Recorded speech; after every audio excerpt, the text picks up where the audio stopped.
L'us-tu cru comme un chef? Les pâtes qui vous donnent envie de les cuisiner comme un chef.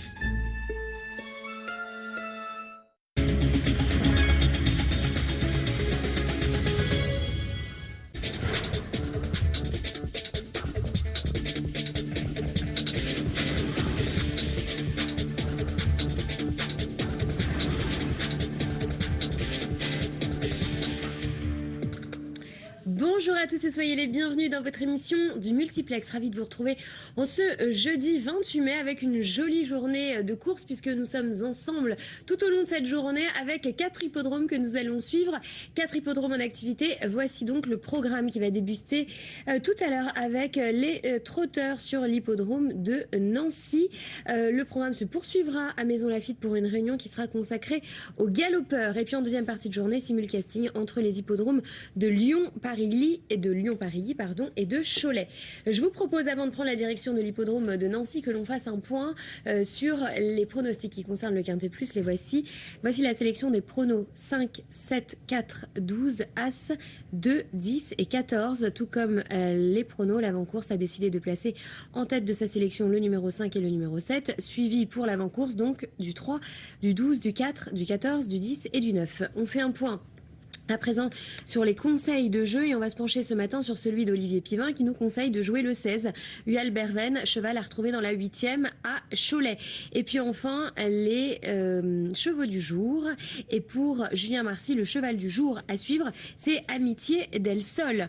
On va prendre la direction de l'hippodrome de Nancy donc et on va aller retrouver tout d'abord celle qui sera notre relais auprès des professionnels aujourd'hui, notre femme de terrain, c'est Audrey Fournier. Bonjour Audrey, petit point avec vous sur les conditions techniques et météo à Nancy. Monsieur Montoya et toute son équipe sont Oui, bonjour Amélie, bonjour à toutes et à tous, bienvenue sur l'hippodrome de Nancy. Le soleil était là il y a quelques instants, j'espère qu'il va se dégager des nuages pour être avec nous tout au long de cette réunion sur donc cet hippodrome de Nancy-Brabois. 8 courses au programme, pas de nom partant pour le moment à vous signaler, puis vous voyez, les chevaux de la première se rendent déjà au rond de présentation. Très bien Audrey, merci beaucoup pour ces infos. On vous retrouve bien évidemment tout au long de la journée, direction la tribune. À présent, on va aller saluer Fred Havas qui va commenter les courses pour nous aujourd'hui. Bonjour Fred, un petit point avec vous donc sur cette réunion aujourd'hui donc de 8 courses qui nous attend et puis très vite sur les partants de la première. Bonjour Amélie, bonjour à toutes et à tous, bienvenue ici sur l'hippodrome de Nancy-Brabois. Salut également à Audrey. On a donc 8 courses au trot aujourd'hui à Nancy avec une réunion où il n'y a pas tellement de partants et un grand prix également faible en partant. Ça sera la 4e du programme au milieu de journée ici. Mais maintenant on va commencer à parler de la première puisque c'est une course au trot montée. Dans 10 bonnes minutes maintenant le départ de la première avec donc une course au trot montée pour des 4 et 5 ans qui n'ont pas gagné la somme de 34 000 euros. 6 chevaux partiront au premier échelon et la deuxième partie, à savoir 5, rendront la distance, 25 mètres à parcourir et c'est pour le moment le numéro 9 qui est le favori, c'est Bunker de Retz, Alexis Garando, cheval vraiment en forme qui vient de bien courir à plusieurs reprises et notamment dernièrement sur l'hippodrome de Paris-Vincennes dans un bon chrono. Voilà un favori qui semble-t-il paraît assez solide. En tout cas c'est un cheval qui a quand même des références en région parisienne, ce qui n'est pas le cas de tout le monde dans cette épreuve. Et on fait également beaucoup confiance au numéro 11. Il s'agit de Borsalino de Bétan. C'est un bon droitier qui est capable, semble-t-il, de tirer son épingle du jeu dans cette épreuve. Très joué également parmi les moins riches du lot, la pensionnaire de Romain Dorieux, le numéro 2. Il s'agit de Bakira, seulement 9 670 euros de gain pour cette pensionnaire de Romain Dorieux, mais Romain Dorieux est en grande forme à l'heure actuelle et sa jument est en forme au trot attelé. Elle va débuter sous la selle aujourd'hui, donc effectivement la jument est en vue. Pas mal d'argent sur le numéro 8, c'est Beltis d'Ocagne, première chance théorique au papier. Maintenant la jument, Beltis d'Ocagne ne sera pas déférée des 4 pieds et c'est quand même pieds nus qu'elle a réalisé ses meilleures valeurs, donc ça sera un point d'interrogation. Audrey, on vous retrouve avec quelques infos. Oui, elle concerne le numéro 9, Bunker de Retz, qui est associé à Alexis Garando.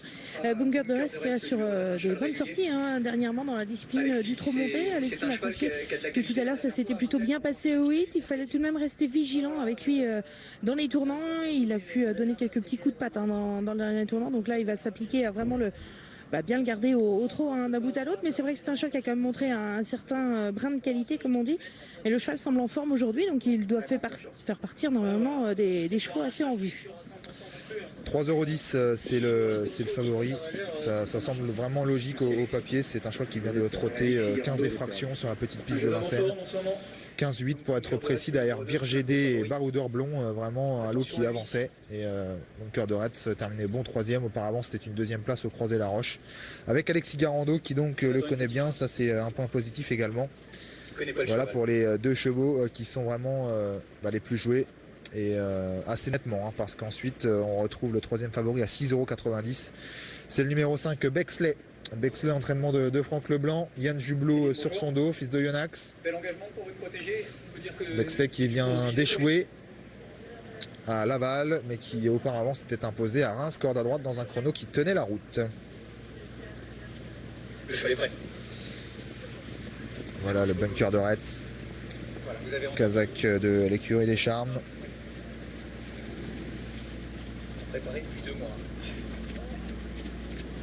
Bunker de Retz qui en plus a des références corde à droite. Ça fait un petit moment qu'il n'a pas couru corde à droite. Il n'a pas couru corde à droite depuis décembre 2014 à Cabourg. Il s'était imposé au mois de novembre sur l'hippodrome de Cabourg. Donc logiquement, ça ne devrait pas poser de soucis pour tourner ici sur l'hippodrome de Nancy.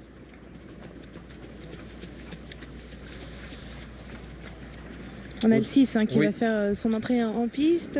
Akaba Gros, associé à Céline Oguena, qui la connaît plutôt particulièrement bien, puisqu'elle a eu l'occasion de lui être associée quand même à quelques reprises. La jument n'a pas été revue en compétition depuis fin mars, mais elle a quand même du travail derrière elle. L'engagement est de grande qualité. C'est une jument qui aime bien en plus les parcours à main droite. Donc voilà, elle semble avoir quand même quelques petites prétentions, en tout cas au premier échelon, pour les bonnes places. Ok, ça c'est bien noté. Il vient de terminer 3e sur l'hippodrome de Gournay et une 5e place auparavant à Amiens dans un chrono en 17. C'était pas exceptionnel. Je pense qu'il va falloir quand même qu'elle compte sur quelques défaillances des chevaux en vue. A priori au 25 mètres ça semble quand même plus fort qu'elle, mais elle va essayer de donner le meilleur d'elle-même. Il y a Romain Dorieux qui vient de faire son entrée au rond de présentation. Vous le disiez tout à l'heure, Fred, il présente Bakira qui portera le numéro 2. Elle va faire ses débuts dans la discipline du trot monté. Elle reste sur des sorties assez intéressantes à l'attelé. Alors peut-être Bandello n'est peut-être pas spécialement très relevé, mais en tout cas elle a répondu aux attentes de Romain Dorieux. Il m'a dit je l'ai mis dans le camion un petit peu pour compléter, mais c'est une pouliche qui a un petit peu de qualité, qui a bien travaillé dans la discipline du trot monté chez lui le matin. Elle a effectué un bon hit également tout à l'heure. Voilà, en tête, ça pourrait être le petit outsider sympathique. Je ne connais pas sa cote, mais ça pourrait être sympa. Pour Bakira, 8,20 €. Oui, donc une cote en tout cas de. C'est vrai que, comme confiance. vous l'avez signalé, Audrey, elle est en forme. Elle a quasiment jamais déçu, mais vraiment dans des petits lots. Oui, à voilà. Saint-Omer, 4e à Saint-Omer, 2e à Saint-Omer, 4e à Châlons-en-Champagne. A priori, mais ça si elle semble pas reste être la grande sage classe, et mais qu'elle voilà. part en tête. Voilà, en tête, si elle est bien au trop montée, elle peut, je pense, garder une place. J'ai l'impression que c'est peut-être un peu par dépit que Romain Dorieux Il m'a dit elle complète le camion, mais ouais. c'est vrai que voilà, elle est peut-être un petit peu en rupture de course attelée actuellement, donc. Disons qu'il voit qu'il est barre à atteler, donc il se dit on va essayer de monter pour voir si on peut essayer de bien faire. L'avantage ici dans l'est de la France, c'est qu'on parfois quand on n'est pas trop chargé en gain, on peut rester un peu plus facilement. Et elle recule à 17 000 €, elle a 9 600, elle a le numéro 2 et ils sont que 6 au premier échelon, alors que si vous allez dans l'ouest, ça aurait été difficile de courir. Beaucoup plus de partants en plus, Ouais. donc c'est vrai que. Ça aurait été difficile de rester pour elle. Voilà l'un des points d'interrogation de cette épreuve. Au premier plan, c'est Beltis d'Ocagne qui n'apparaît pas déféré des 4 pieds. Et montée, vraiment, lorsqu'elle a été ferrée, on n'a pas vu grand-chose. Alors que lorsqu'elle a été pieds nus, ça s'est toujours, la plupart du temps, bien passé. Elle avait gagné au Croisé-la-Roche de cette façon. Elle est 2e l'autre jour à Vincennes, dans un chrono quand même qui est bien moins bon que celui de Bunker de Retz sur le même parcours. Trotter 16,5, bon ça peut suffire ici pour jouer un rôle très intéressant. Après, reste à savoir si avec ses fers ça va être aussi performant. pas si sûr.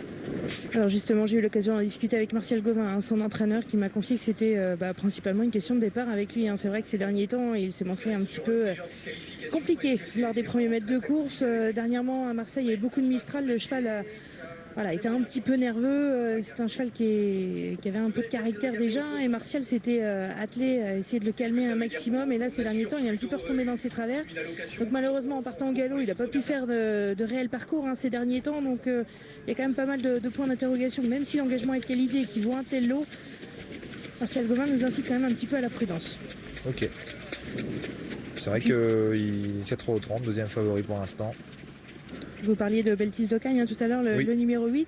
Anthony Duperche m'a confié qu'elle avait effectué un bon hit tout à l'heure. Elle est en forme actuellement. Ses dernières sorties d'ailleurs l'attestent. Alors même si elle n'est pas déférée aujourd'hui, il ne faut peut-être pas non plus la condamner trop hâtivement. C'est pas pour ça qu'elle ne sera pas en mesure de jouer un bon rôle dans cette épreuve. Ça n'inquiète pas? Pas plus que ça, non. D'accord, ok. Mais c'est vrai que la piste de Nancy est quand même réputée pour être assez ferme. Mais des fois, il vaut peut-être mieux les laisser ferrer plutôt que de les déférer et que les chevaux connaissent après des problèmes d'allure. Ouais, c'est sûr. Mais enfin, je comprends que ça puisse un peu interroger quelque part ailleurs parce que c'est vrai que la jument a toujours été plus performante déférée. Bon, on va voir ça après, peut-être que ça va aller quand même. C'est vrai qu'elle est un peu ferme ici, c'est vrai, mais c'est quand même une bonne piste dans l'ensemble.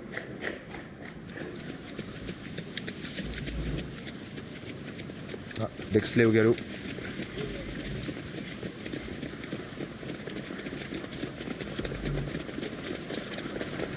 Ça se passait mal pour Bexley.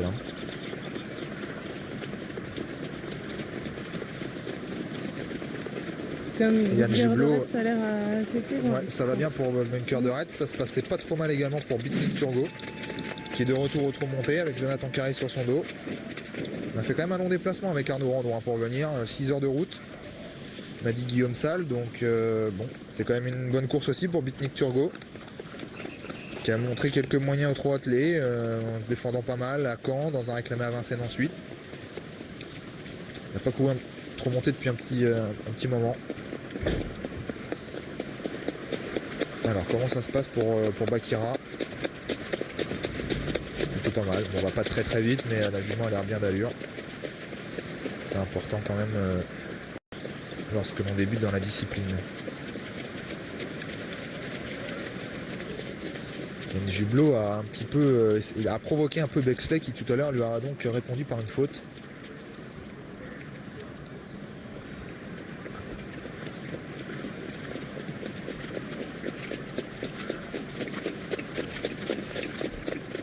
Est-ce qu'il y a des canters qui vous inspirent, Fred? J'ai bien aimé Bunker de Retz et Bitnik Turgot. Les deux qui sont passés devant nous là à l'instant. Après on n'a pas vu non plus des canters hyper poussés.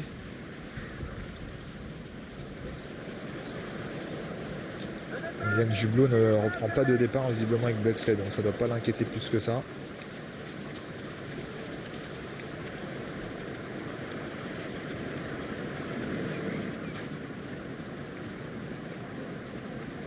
Est-ce que vous voyez Julien Festin prendre des départs avec Borsalino de Béton ou pas?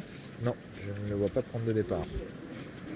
Les concurrents se rassemblent, donc là je pense qu'au niveau des canters ça va être fini. J'ai pas vu Borsalino de Béton aller spécialement vite. Toujours 2,70 donc pour notre bunker de Retz, 4 € pour le 11 Borsalino de Béton. Ensuite on a 7,40 € sur le 5, il s'agit de Bexley, que l'on a vu donc au galop tout à l'heure. Pour le 2, Bakira 6,90 et Beltis d'Ocagne 8,60. Voilà pour les 5 chevaux les plus joués dans cette course.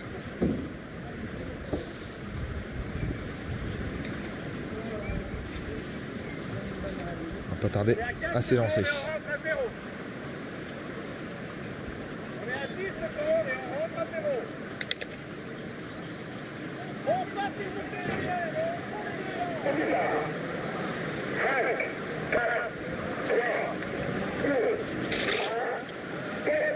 Le départ est validé, on est parti sur un temps de galop avec le numéro 3 Arcadius qui n'a pas été...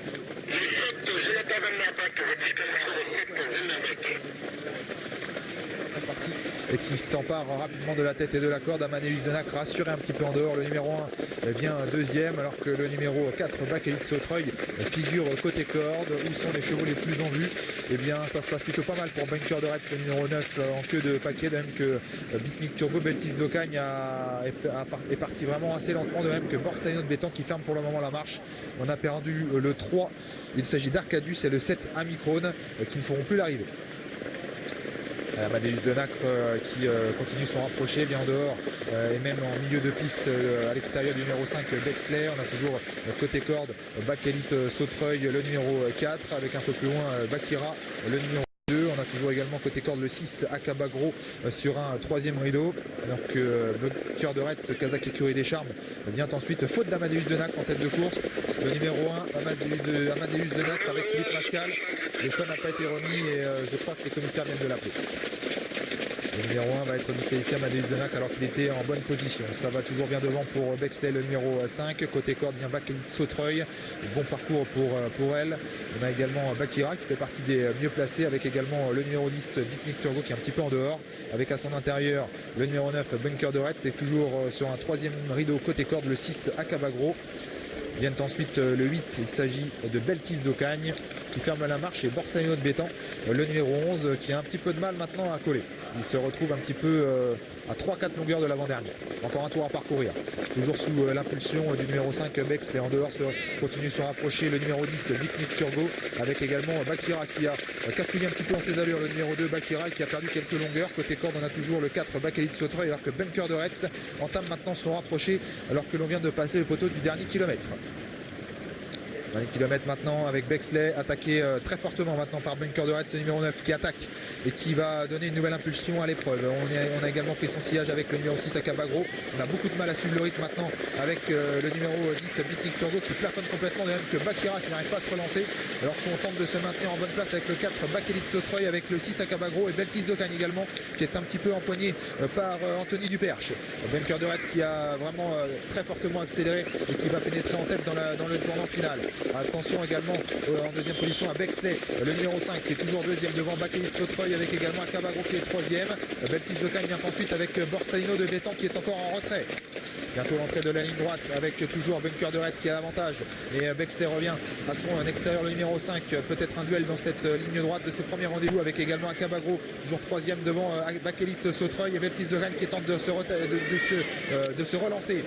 Le numéro 5 Bexley qui a très nettement pris l'avantage du favori Bunker de Retz, avec lequel on doit faire vraiment très attention. Le numéro 5 Bexley qui se détache maintenant très facilement.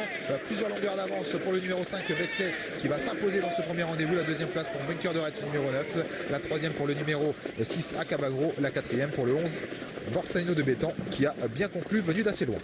Oui, victoire assez facile pour le numéro 5 Bexley, qui était associé à Yann Jublot. La deuxième place revient au 9 Bunker de Retz, la troisième au 6 Akabagro et la quatrième au 11 Borsalino de Bétan. 5, 9, 6 et 11, c'est donc l'arrivée toute provisoire de notre première épreuve.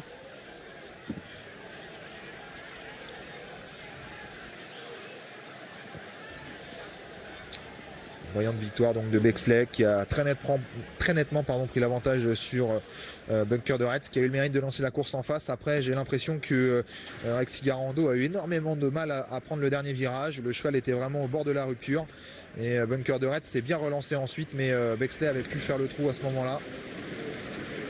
Derrière, on notera la belle fin de course du numéro 11 Borsalino de Bétan qui a semblé un peu pris de vitesse, qui a eu du mal un petit peu à trouver la bonne cadence. Et qui a fait une petite faute également durant le parcours et qui avait quand même perdu pas mal de terrain. Ouais. Et donc Bexley qui avait toujours été parmi les premiers, place à un démarrage foudroyant, et on voit que vraiment Bunker de Retz ne semble pas très à son affaire. Corde à droite, pourtant il avait déjà gagné à Cabourg, mais il revenait de la corde à gauche et il ne peut prendre que la deuxième place. La troisième donc pour le 6 Akabagro qui a bien tenu son rang. On était d'ailleurs assez confiant avec les infos d'Audrey. La quatrième place donc pour Borsalino de Bétan. 5, 9, 6 et 11. Merci Fred, on vous retrouve tout à l'heure pour la deuxième. On va changer d'hippodrome et on va prendre à présent la direction de l'hippodrome de Maisons-Laffitte. On va les retrouver et saluer nos équipes qui se trouvent sur place. Une réunion réservée aux galopeurs. On retrouve donc Stéphane Coste et Alexandre Léjeux. Bonjour à tous les deux. On va faire un point avec vous sur donc cette réunion, je le disais, qui va commencer d'ici quelques instants. Et puis bien sûr sur les partants de la première. Très vite. Bonjour Amélie, bienvenue effectivement sur l'hippodrome de Maisons-Laffitte. Le quintet aujourd'hui se nomme Prix de Newmarket et ça tombe bien parce que vous le savez, l'hippodrome anglais comme celui de Maisons-Laffitte propose la plus longue ligne droite d'Europe. Et aujourd'hui, on va disputer les 8 courses du jour sur cette fameuse ligne droite 2000 jusqu'à 2000 mètres. Vous le voyez, une liste a été placée sur cette ligne droite et on va justement connaître les différents points techniques avec Alexandre Léger qui sera aujourd'hui notre commentateur. Bonjour Alex. Bonjour Stéphane, bonjour à toutes et à tous. Effectivement, la ligne droite qui va être empruntée à 8 reprises à l'occasion de cette journée. La liste qui a été posée à 7 mètres. Le terrain est bon et pour le moment, bonne nouvelle, il n'y a aucune abstention. Et c'est le cas donc dans l'épreuve d'ouverture. C'est le prix Kefalin, une épreuve réservée aux 2 ans. 1200 mètres ligne droite à parcourir avec 4 pouliches qui vont affronter 3 poulains. Et parmi elles, c'est une pouliche qui est la favorite. Elle se nomme Anaxunamun. Elle porte le numéro 4 et elle est montée par Christophe Soumillon qui, c'est à noter, Alexandre, montera une seule course aujourd'hui et c'est celle-ci. Et oui, absolument, il monte la favorite, donc Anaxunamun qui, on peut le dire jusqu'à maintenant, n'a pas manqué ses 2 premières sorties. Elle va tenter d'ouvrir son palmarès, 2 courses, 2 deuxièmes places. Et elle fait, elle est logiquement la favorite parce que l'autre jour à Bordeaux, elle a comblé énormément de terrain pour finalement échouer à la hanche d'une pouliche qui débutait, Erkaya, qui défend la Kazakh d'Achaka Racing. Et on parle d'Anaxunamun, on en parle encore car Manuela Jolivet, qui est aujourd'hui notre reporter, est en compagnie de son propriétaire Serge Kinast. Oui, bonjour messieurs et bonjour à tous. Effectivement, on vient de parler de la pouliche. C'était la très très belle note récemment sur l'hippodrome de Bordeaux. Elle a regagné beaucoup de terrain. Oui, en plus mal partie, elle s'est fait tamponner en sortant des boîtes, prise de vitesse, après quand Roberto Montenegro l'a décalé, elle a fini très vite et c'est ce qui a laissé penser à Philippe Gorbe qu'on pouvait la rallonger sans problème, quoi. La rallonger et venir ici, en région parisienne également, sans problème. Oui, tout à fait, parce que bon, je pense que Philippe la tient un petit peu en estime quand même. Ouais. Alors justement aujourd'hui par rapport au départ, vous avez laissé des consignes particulières à Christophe ou pas? Non, je crois que déjà Christophe n'est pas un jockey à qui on donne des consignes.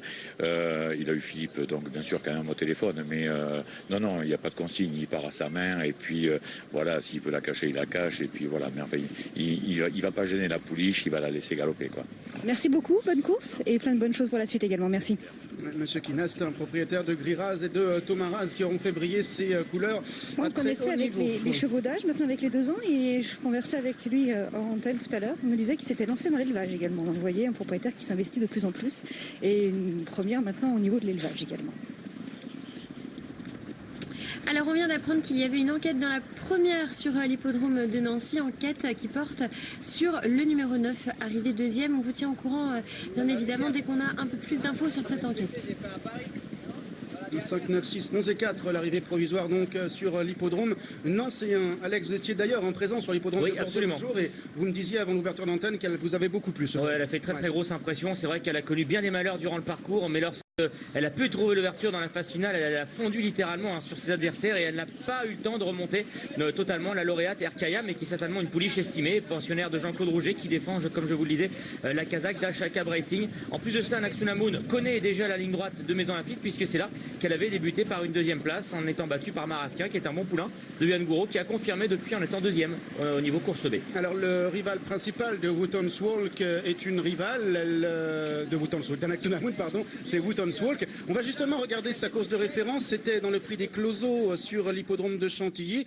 J'ai bien aimé son comportement, elle terminait plaisamment, battue par une pouliche de Carlos Egan Lerner qui se nomme Sidérante. Oui, elle aussi avait attendu durant les premiers mètres de course.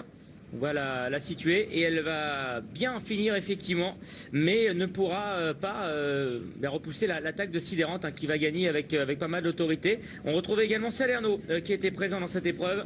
Salerno, pensionnaire de Yannick Foin, qui va se classer au 4e rang. Elle est Wootton's Walk qui suit la progression de Sidérante. D'excellents débuts. Donc mettre à l'actif de cette concurrente qui est présentée par Fabrice Chappé. Ouais, vous noterez que Salerno avait été monté assez près. Le numéro 2, elle a terminé 4e. Vous avez vu également que la Skill Martin avait été montée en retrait et qu'elle avait très correctement terminé en 6e position. Allez, les concurrents qui se rendent au départ de ce prix Kefalin. Vous avez ici Anaxunamun le 4 et le 3, Wootton Swall qui sont ensemble. Kill Martin, on a évoqué son nom tout à l'heure. Et puis le numéro 7, c'est Too Much to Say, qui est entraîné par David Windriff. C'est une pouliche, Alex, qui avait été achetée à l'occasion d'une course à réclamer à Chantilly le 15 mai. Oui, absolument. D'ailleurs, son nouveau propriétaire, M. Sarfati, avait réclamé les deux premiers, d'ailleurs Kinoman et Too Much to Say. Et il avait recouru 5 jours plus tard, ici même à Maison Lafitte. Et Too Much to Say s'est remarquablement comporté en étant 3e d'une course B qui a été enlevée par Guna Shop. Guna Shop qui aura certainement les plus hautes ambitions puisqu'elle devrait être au départ du prix Robert Papin dans quelques semaines. Donc écoutez, une bonne 3e place pour Too Much to Say qui commence maintenant à avoir un petit peu de métier. Alors on vient d'avoir le résultat de l'enquête et comme vous pouvez le voir, donc l'arrivée est maintenue. Arrivée de la première à Nancy, 5, 9, 6, 11 et 4 après enquête. En R2, C1, de retour ici à Maison Lafitte. Vous rappelez que le terrain est annoncé bon, que la lisse est à 7 mètres, que l'on va courir uniquement en ligne droite aujourd'hui, que le quintet, c'est la 3e, le prix de Newmarket aux alentours de 13h50 et que nous avons ici des pouliches et des poulains de 2 ans avec Anaxunamun qui s'annonce comme la pouliche à battre. On a parlé du numéro 2, Wootton Swall. On a vu également Kill Martin et Salerno à l'occasion de leur performance de début à Chantilly. On a évoqué le cas également du 7, Too Much to Say. Et puis, il y a d'autres participants comme Alex le 5.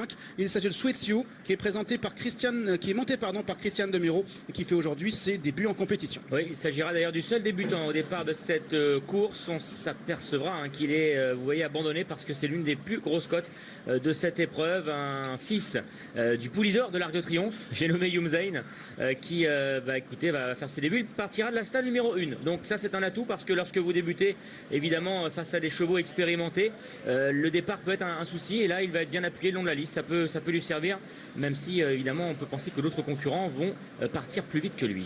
Et One O'Neill qui a débuté des 2 ans qui galope un peu, c'est toujours important d'avoir des lignes comme cela. On notera également que c'est un papier de tenue pour le père Yumzain et il y a plus de vitesse côté maternel puisque sa mère Lady Fashion est une fille du champion sprinter Abdullah Oasis Dream. Voilà le numéro 7, Too Much to Say. Monsieur Sarfati, propriétaire, David Windriff qui est l'entraîneur et devant elle le numéro 5, Sweet You. Oui, Wallonie qui a l'une des meilleures 2 ans dans ses box qu'on a vu depuis le début de la saison, Spanish Romance, qui devrait maintenant être revu à Ascot. On a vu Guna Shop également parmi les pouliches qui ont montré le plus de qualité, pensionnaire de Jean-Claude Rouget. Guna Shop précisément qui a devancé ce numéro 7, Too Much to Say la dernière fois, c'était le 20 mai. Judicieuse réclamation, on peut le dire ainsi, parce qu'elle est déjà placée de course B. Et d'ailleurs, M. Sarfati n'hésite jamais à acheter des chevaux comme ça à réclamer, des 2 ans, et ne s'inquiète pas trop du fait que les chevaux n'ont pas forcément de prime. On avait vu notamment Cockney Bob à l'époque qui avait été acheté. C'est vrai que ça rebute certains investisseurs, mais d'un autre côté, ça permet également de pouvoir réclamer avec peut-être moins de possibilités de se faire piquer le cheval. Ouais, puis Cockney Bob, effectivement, vu les allocations qu'il a pris en course, pas forcément besoin des primes. C'est super compétiteur qui a gagné pas mal de courses pour sa Kazakh, effectivement. Danza de la Barre. Un petit mot, peut-être, messieurs, je vous coupe sur le numéro 1, Kill Martin. Je viens de voir Johan Gouraud, son entraîneur. À chaud, il était un peu déçu de la performance de son poulain parce qu'il travaillait bien, il attendait mieux. Maintenant, il a revu la course à froid, il l'a analysé également. Ce jour-là, il s'était montré très immature, très vert. Et il a besoin d'apprendre. Donc, il me disait que le matin, ça lui avait fait beaucoup de bien, que maintenant, il était quand même beaucoup plus mature, justement. Et qu'il voulait le revoir dans de bonnes conditions. Alors, il a le 7 à la corne, c'est pas un avantage parce que avec un poulain un peu immature au départ c'est jamais un avantage, mais en plus c'est un joli lot, c'est vrai que dans le rond on a vu des beaux physiques, mais voilà, il a hâte de le revoir, lui aussi il a des bonnes lignes à la maison, donc 6e pour ses débuts, il attendait mieux, donc attention aujourd'hui. Ouais, c'est vraiment très propre, le poulain a terminé convenablement à l'extérieur dans une belle action, tout à fait. Et ça c'est important, les belles actions pour finir. Ouais, et on a noté que le cheval avait une petite pelote sur la tête en forme de cœur, ce qui a beaucoup plu à Alexandre qui, vous le savez, a un cœur comme ça de rose. Ah oui. Le poète d'Equidia, et je sais que ça vous a beaucoup ému. Je suis un peu inquiet pour vos commentaires des 8 épreuves. J'ai beaucoup aimé le physique du numéro 2 Salerno personnellement. Très beau poulain qui a bien débuté dans la course de Wootton Swall lui aussi le 8 mai à Chantilly. On s'attend à des progrès de sa part évidemment pour sa 2e sortie. Souvenir de Yannick Fouin. Et puis Danza de la Barre, le numéro 6, qui est la concurrente la plus expérimentée au départ de cette épreuve. Elle a déjà couru à 7 reprises. On l'a vu passer par les réclamés, à l'image de Too Much Today. La décharge de son jockey, Soufiane Saadi, pour une fille de Turtlebook. Bon, moi j'ai bien aimé le canter des 2 favorites, hein. Le 3 Wootton's Walk et le 4 Anaxunamun. Après, il y a 4,80 et 1,70. Ouais, il est logique vraiment de retrouver Anaxunamun en position de favorite parce que sa fin de course l'autre jour n'est pas passée inaperçue. Et vous l'avez signalé fort justement, seule monte aujourd'hui de Christophe Soumillon. Qui est en train de faire une remontée terrible au classement de la Cravache d'Or. Alors il ne fera pas de coup de 4 aujourd'hui, hein, évidemment. Il est à 54 victoires depuis le début de la saison. Il a rejoint Yoritz Mendizabal. Ils sont derrière ensemble, derrière Pierre-Charles Boudot. Je crois qu'il a gagné 28 courses au mois de mai. Allez, départ imminent pour notre épreuve d'ouverture. Le prix Kefalin, 1200 mètres à couvrir. Le numéro 1, Kill Martin, Stéphane Pasquier, pour le fils de Diamond Green. Stall numéro 7 à l'extérieur. Entraînement de Johan Gouraud. Départ imminent pour la première course du programme, la Kazakh de Manuel Arias.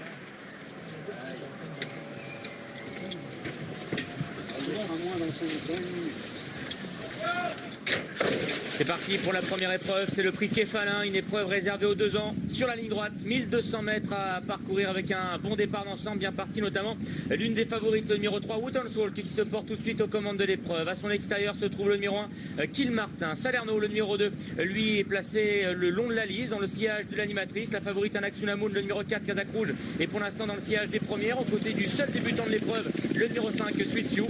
Quant à Danza de la Barre, le numéro 6, elle patiente à l'arrière devant le 7 Too Much Today. Salerno, le numéro 2 qui vient maintenant à la hauteur du numéro 3 Wootton's Walk. En 3e position vient le numéro 1 Kill Martin. À l'extérieur le 6 Danza de la Barre avec dans le sillage des premiers le numéro 4 Anaxunamun. La favorite qui est pour l'instant dans le sillage du numéro 3 Wootton's Walk. Sweet Sioux, le numéro 5 est à son intérieur. Dernière position toujours occupée par le 7 Too Much Today. Le passage du parc à voiture avec Wootton's Walk, le numéro 3 qui est le meilleur. À son intérieur, Salerno qui va tenter de l'inquiéter. Anaxunamun, le numéro 4 qui est lancé par Christophe Soumillon. Puis à l'extérieur également, Danza de la Barre qui tente de progresser en compagnie de Skill Martin. Wootton's Walk, le 3 qui a toujours le meilleur. Mais Sweet Sioux maintenant qui revient à l'extérieur avec également Anaxunamun qui est en dehors. Sweet Sioux, le numéro 5, le seul débutant de l'épreuve qui va ouvrir son palmarès dès ses débuts. La 2e place est disputée entre le 3 Wootton's Walk et le 4 Anaxunamun. La 4e place qui reviendra au numéro 2 Salerno.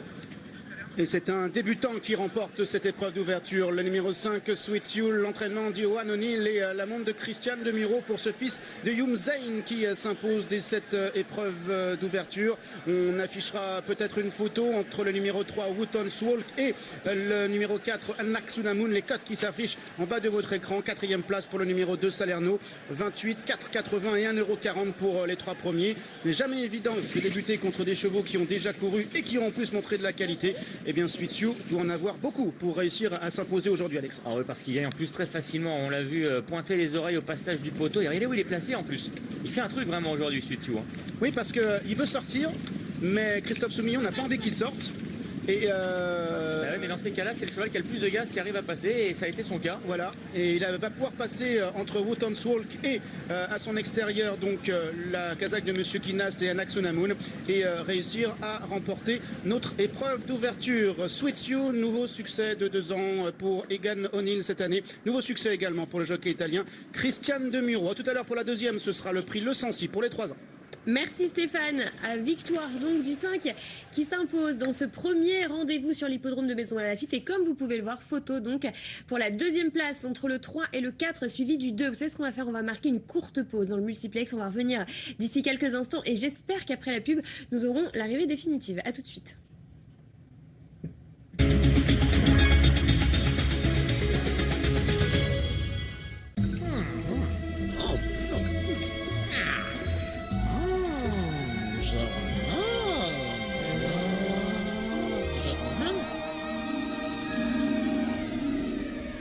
L'eussent-tu cru comme un chef? Les pâtes qui vous donnent envie de les cuisiner comme un chef. Résilié, sinistré, malucé, plus personne ne veut assurer votre voiture. Avec AssurePeople.com, vous êtes assuré de rouler dans l'heure. C'est vraiment incroyable. Même les plus fins. Disparus. Philips Lumea, l'épilateur à lumière intense pulsée, élimine les poils, même les plus fins, en toute sécurité. Lumea Précision Plus, Innovation and You, Philips. Découvrez aussi notre modèle compact et économique, Lumea Confort.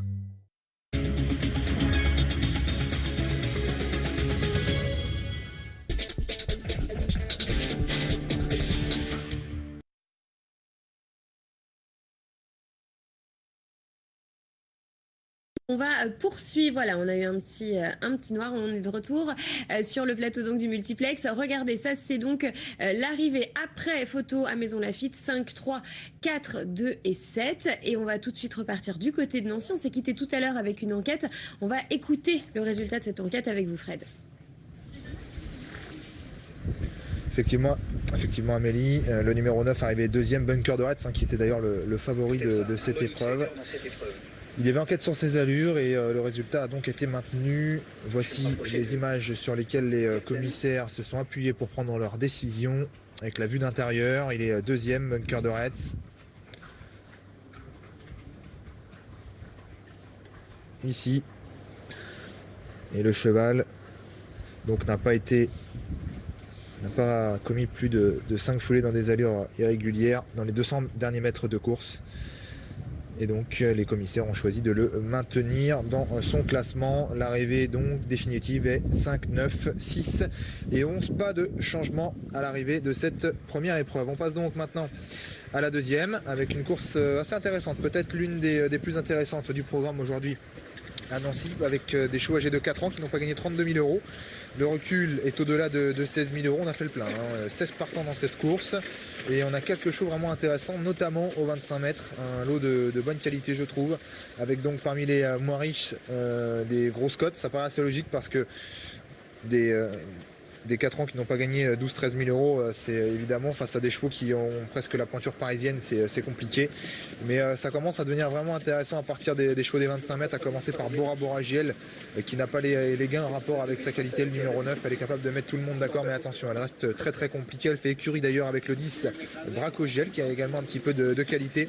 Bonheur Nocturne, le numéro 12, est très joué, à 7,10 €. C'est un cheval qui était également doué, qui avait montré pas mal de promesses l'année dernière, s'imposant lors d'une réunion premium le jour du GNT ici même, et il avait ensuite un petit peu laissé sur notre faim au cours du meeting d'hiver, mais voilà, le cheval a plusieurs courses dans les jambes maintenant et ça peut être bien pour aujourd'hui. C'est un bon cheval. Le 14, Brésil des Voirons, également on a plus approuvé sa qualité, même s'il a un petit peu déçu sur l'hippodrome d'Anguin. Il est pas toujours très fiable, mais en qualité pure c'est peut-être le meilleur du lot. Le numéro 15, Broadway, le favori, avec Romain Derieux, Kazakh d'Antonio de Souza. Et donc Boss de Well avec l'entraînement de Franck Leblanc qui s'est imposé donc dans la première épreuve. Et Boss de Well également est assez publicité puisqu'il est proposé à 7,60 €. Il est l'un des 3-4 premiers favoris de cette épreuve. Voilà Buxus Calande qui entre en piste. Cheval qui a un peu de qualité également, que l'on avait vu batailler d'ailleurs avec Bonheur Nocturne ici même l'année dernière sur cette piste, puisque les deux avaient réalisé le couplet gagnant de cette épreuve. Bonheur Nocturne prenant l'avantage juste au poteau sur Buxus Calande. Buxus Calande qui a maintenant 2 courses dans les jambes, attention à lui, c'est un cheval qu'il ne faut pas négliger je pense. Il est à grosse cote, il est à 32 €, mais il est pas dénué de qualité. Ce cheval, c'est notamment le frère d'une jument qu'on retrouvera tout à l'heure, avec une première chance plus tard dans le programme qui s'appelle 6 fois Calande. Allez, chance logique avec Brésil des Voirons. C'est vrai qu'au papier c'est très bien, c'est un cheval de bonne qualité. Voilà, et comme dit un turfiste, elle est très dure cette course. Allez, quelques petites infos, Fred, concernant les deux représentants de Jean-Luc Dersoir, à savoir le 9 Bora Bora Giel et le 10 Braco Giel. Bora Bora Giel a effectué une rentrée où malheureusement elle s'est montrée fautive. Le jument a travaillé sans plus ces derniers jours, ce que me confiait Christophe Croix. Maintenant, c'est vrai que sur ce qu'elle a fait de mieux auparavant, elle aurait une belle carte à jouer dans cette épreuve, mais elle reste encore extrêmement difficile à gérer durant la course. Donc si elle veut bien rester sage aujourd'hui, c'est loin d'être une impossibilité. Braco Giel, le numéro 10, reste malheureusement sur une disqualification trop montée. C'était sur l'hippodrome de Vincennes, si je ne dis pas de bêtises, en compagnie de Mathieu Rivard. Il s'est montré assez rapidement fautif, étant un petit peu fâché, comme on dit dans les premiers mètres de course. Il ne faut pas le condamner trop vite non plus. Il a effectué un bon hit tout à l'heure, un hit correct. Ça reste une chance régulière pour les petites places. Normalement, oui. Première chance. Je pense que la jument a plus de qualité que le mâle. Oui, c'est également l'avis de Christophe Croix, mais elle est peut-être un petit peu plus délicate à gérer en course. Hein. Elle est vraiment compliquée, mais qu'est-ce qu'elle a de la qualité cette Boragel? Moi je l'aime beaucoup. J'ai souvent vu faire des trucs, elle est souvent au galop, mais l'autre jour lors de sa rentrée, qui était quand même une longue rentrée, hein, il y avait 6 mois sans courir, elle avait course gagnée, elle s'est enlevée aux abords du poteau. La jument a été déférée des postérieurs pour la première fois.